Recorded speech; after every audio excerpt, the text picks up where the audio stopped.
You know this lifestyle no day last, right? One mistake, and everything goes scatter. Olivia laughed so hard she spilled champagne on the rug. Scatter?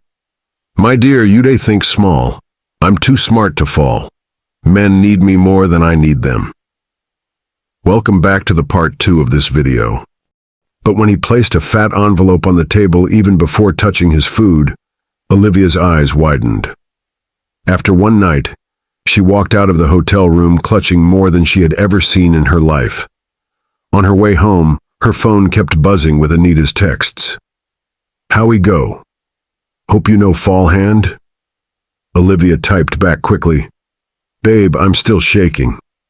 But this money day clear my fear. She spread the cash on her bed, staring at it like it was a newborn baby. Her younger brother peeked into the room and shouted, Blood of Jesus, who die? Olivia quickly gathered the money, smacking him playfully. Nobody die. Na miracle money. But deep inside, she knew it wasn't miracle. It was just the beginning. Within weeks, Olivia got bolder. She changed her wardrobe, bought expensive wigs, and started bleaching creams that promised yellow pawpaw skin in 14 days. She laughed louder now, walked taller, and her neighbors began whispering, This girl Don Hammer. Her Instagram page, once quiet, suddenly came alive. She posed in front of hotel mirrors, snapped selfies in nightclubs, and posted captions like, Soft life or nothing, and na money they maintain. Her DMs exploded with men begging to take her out. Some offered gifts even before meeting her. She felt powerful, like she had cracked a code to life that others were too blind to see. One night, Anita called her after a club outing. Babe, welcome to the life. No turning back now. Olivia smiled, sipping champagne. You were right. Na first class no they cook soup, but hook up they cook buffet. They both laughed until their stomachs hurt.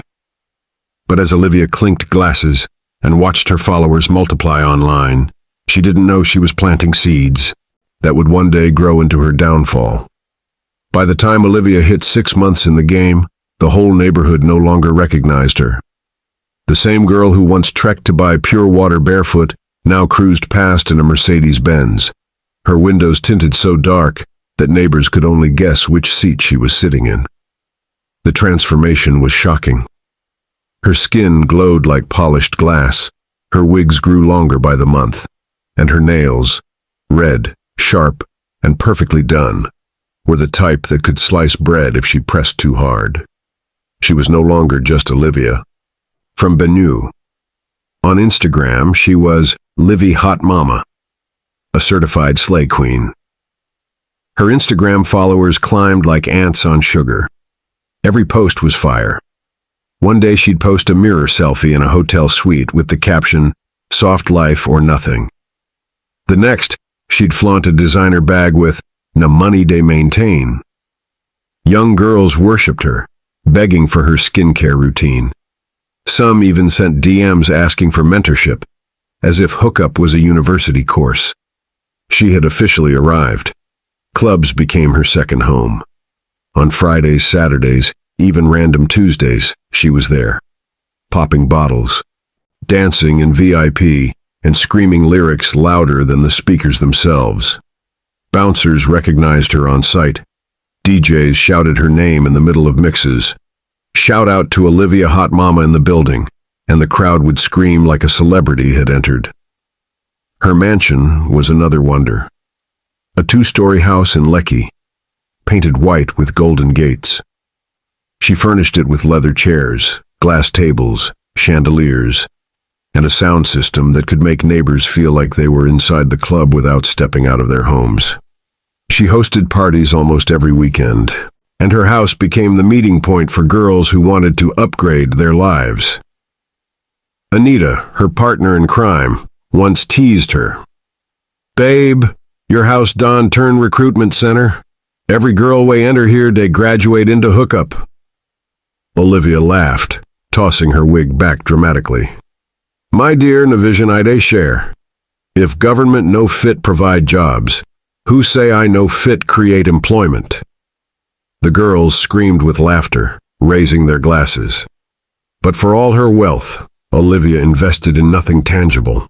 She didn't own a shop, didn't start a business. Instead, she spent recklessly: bags, shoes, champagne, skincare products, perfumes. If it didn't sparkle or smell expensive, she didn't want it. Her mother once called her on the phone, sounding worried. "Olivia, my daughter, how are you doing?"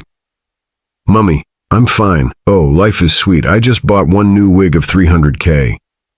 Her mother gasped. "Ha, wig of 300,000? Olivia, that money fit open provision store for village. Invest, my child. Tomorrow get belly." Olivia rolled her eyes. "Mummy, I beg leave that matter. No money they maintain." Even her father, who rarely talked, shook his head whenever she sent money. "This girl they make money like say she they print am. But no which kind work be this?" But Olivia didn't care. To her, life was finally worth living. Everywhere she went, men drooled. They whispered, "That's the hottest mama in town." And she loved it. Attention was her oxygen. Yet beneath the glitter, cracks were forming. Her old friends, the ones who had taken ordinary jobs, began avoiding her. Nkechi, now working at the bank, visited once and never returned. "Olivia," she said gently, "you know this lifestyle no day last, right? One mistake, and everything goes scatter." Olivia laughed so hard she spilled champagne on the rug. "Scatter? My dear, you they think small. I'm too smart to fall. Men need me more than I need them." But deep down, even she felt a chill sometimes. Like when she woke up at noon, staring at her luxurious ceiling, wondering how long this bubble would last. Or when she saw younger girls entering the game, competing with her for attention and sponsors. One night, while dressing up for a party, she stared at herself in the mirror. Her sequined dress clung tightly to her body. Her wig shone under the light. Her face was beat to perfection. She whispered almost to herself, "Olivia, you are living the dream. You worked hard in school, but now your body bring the real results. First class now for wall, this body now for bank account." Her driver honked outside, breaking her thoughts. She grabbed her clutch bag and strutted out, shouting, "Let's go and show Lagos how it's done." The night was young, the bottles were plenty, and the music was loud. Olivia danced like she owned the city, but little did she know that her story was slowly shifting gears. Because in Lagos, every hot mama eventually meets the fire that melts her crown. By now, Olivia was no longer the shy girl from Benue with a first-class degree and big dreams. She was Lagos's hottest mama, the one everybody whispered about. But with fame and wealth came temptation in its deadliest form: risk. She had learned fast. Men no longer came for coffee or small talk. They came with expensive cars, champagne orders, and big pockets. Olivia knew how to play the game.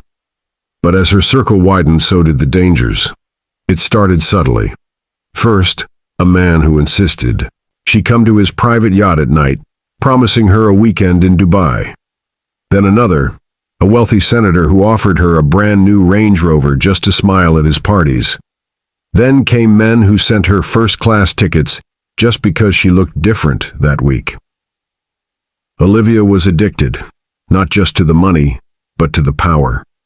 The thrill of turning a glance into cash, of walking into a room and having men suddenly lean in, of living like every day was a scene from a movie. Anita warned her one evening over wine at a rooftop lounge. "Babe, slow down. This one way you they do now. Big danger they follow am." Olivia laughed, adjusting her wig. "Danger? My dear, if danger to money, I go collect am. You they fear nothing." Anita rolled her eyes. "No be fear matter. One slip and the police go carry you enter cell. Nija no get pity for slay queens." Olivia smirked. "If not so, make them try." That was when she met Mr. Chukwudi, a man whose presence could silence a room. He was in his late 50s, dressed in custom suits, with gold cufflinks that cost more than most people earned in a year. He had an air of power, and Olivia immediately knew this man was different. They met at a party, one of those glitter nights Olivia loved. He bought her champagne, told her she looked like a goddess, and insisted she join him at his private table. Olivia agreed without hesitation. She liked the way he talked, slow, confident, with authority dripping from every word. Over the weeks, they became close. Dinners, late-night hotel visits, expensive gifts. Chukwudi was different from the other men. He didn't just throw money at her, he lavished her with attention. Olivia began to feel untouchable. She thought she had found her jackpot. But greed, like hunger, never sleeps. One night after a particularly wild party, Chukwudi invited her to his penthouse suite. The room was decorated with marble floors, crystal chandeliers, and a view of Lagos that made the stars jealous. Olivia laughed as she sipped champagne, leaning back on a velvet chair. Chukwudi placed a large leather envelope on the table. Olivia's eyes flickered to it. She knew money was inside, but curiosity and greed overpowered her. "Can I see what's inside?" she asked with a teasing smile. Chukwudi chuckled. "That, my dear, is private business, not for you to touch." But later that night, when he stepped away to take a call, Olivia's fingers drifted toward the envelope. Her heart raced. She opened it carefully. Inside was stacks of cash, more than she had ever seen in her life. Her breath hitched. A voice in her head screamed, "Don't touch it." But another whispered, "Na chance we no go return. Greed won." She slipped the envelope into her purse when Chukwudi was distracted. Her stomach fluttered with excitement and fear. The thrill of what she had done made her heart pound like a drum. By morning, she was laughing at her own boldness. Anita called her, "Babe, you look like say you chop pepper soup and smile." "Wettin' happen?" Olivia smirked. "Baby, na jackpot I just catch." She flaunted her new fortune immediately. Shopping sprees, expensive dinners, more wigs, more creams. Her followers screamed in envy online. Her Instagram became a museum of luxury. But that night, somewhere in another part of Lagos, Chukwudi was making calls. His voice was sharp. "She stole my money," he said. "Find her." The first crack in Olivia's world had formed. If there is one thing Olivia learned too late, it was this. Pride comes before a fall. Stay tuned for part 3.